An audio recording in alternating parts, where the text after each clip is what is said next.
રાજ્ય સરકાર દ્વારા જાહેર કરાયેલા જંત્રીના નવા સૂચિત દરના વિરોધમાં વડોદરા શહેર બિલ્ડર જૂથ ક્રેડાઈ દ્વારા વિરોધ કરવામાં આવ્યો છે।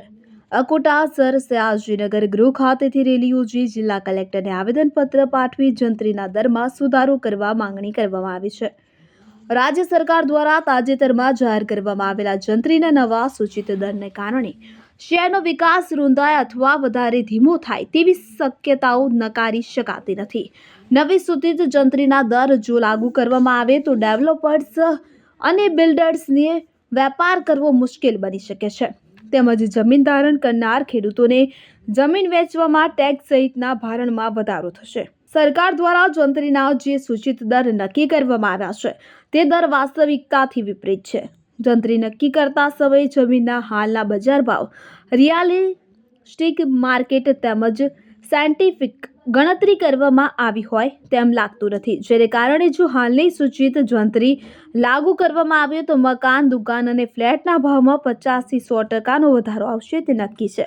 ત્યારે સરકારની સૂચિત જંત્રીના વિરોધમાં સરસયાજીનગર ગૃહ ખાતેથી બિલ્ડર્સ, ડેવલપર્સ તેમજ અસરગ્રસ્ત ખેડૂતો માટે મોટી સંખ્યામાં એકત્ર થઈ રેલી સ્વરૂપે વડોદરા જિલ્લા કલેક્ટર કચેરી પહોંચી જિલ્લા કલેક્ટરને આવેદનપત્ર સુપ્રત કરી જંત્રીના દરમાં સુધારો કરવા માંગણી કરી હતી।